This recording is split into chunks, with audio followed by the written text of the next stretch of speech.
everyone and welcome to my channel. I am Desiree Lagos, a third-year student at Norso Shatin campus. Today, I will be discussing the approaches to curriculum improvement. Firstly, let's look at the behavioral approach. This approach focuses on observable and measurable aspects of human behavior.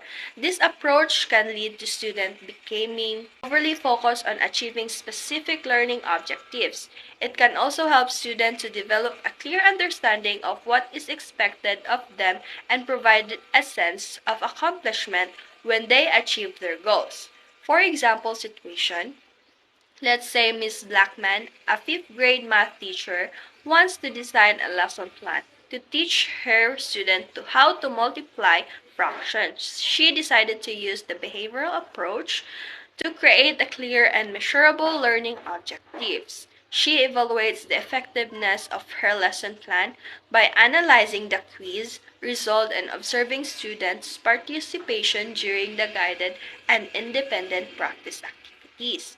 If the majority of the students achieve the 80% accuracy target, then she will consider the lesson a success. Next, we have the managerial approach, which emphasizes the importance of programs, schedule, and resources. This approach can help students develop important life skills such as time management and organization. For example, a school administration using managerial approach might introduce a new online learning platform to enhance student engagement and improve academic outcomes. The system approach, also known as the instructional systems design, focuses on the interconnectedness of the different programs and content areas. This approach can help students see the big picture and understand how different subjects are related. It may also lead to a more fragmented learning experience where students are expected to learn a wide range of topics without delving too deeply into any one area.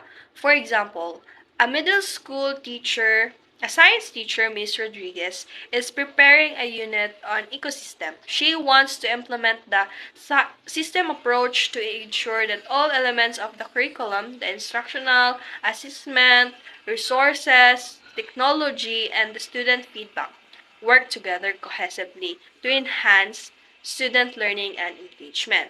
Next is the academic approach, founded on the theories of John Dewey, Henry Morrison, and Boyd Bode, focuses on developing the student's sense of self beyond subject matter and pedagogy. This approach can help students develop a deeper understanding of themselves and their place in the world. For instance, let's say Mr. Mighty, a history teacher, decided to conduct a project that aligns with the academic approach. Instead of focusing solely on memorizing the dates and events, Mr. Mighty wants his students to understand the philosophical, social, and political implication of the historical events.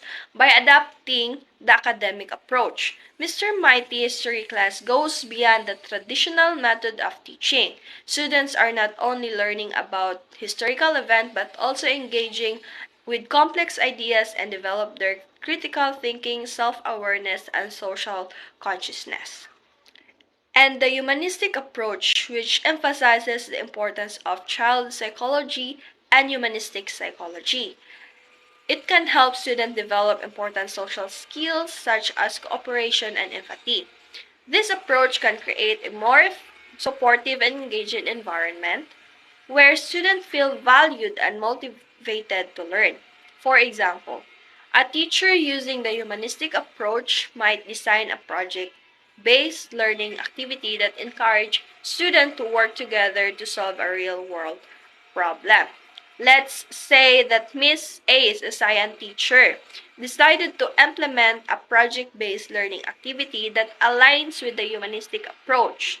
She wants her students to learn not just scientific concept, but also to develop social skills, self-awareness, and a love for learning.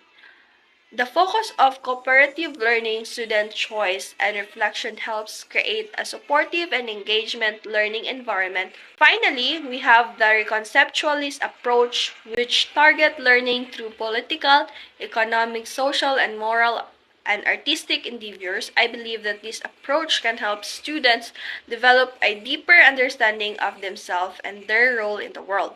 For example, Mr. Ahmed, a high school social studies teacher, is preparing a unit of global citizenship and social justice. He decided to implement the reconceptualist approach to encourage students to think critically about social, political, and cultural issues, question traditional narratives, and explore multiple perspectives. By using the reconceptualist approach, Mr. Ahmed creates a learning environment that challenges students to think critically about social norms and engage with real-world issues from multiple perspectives.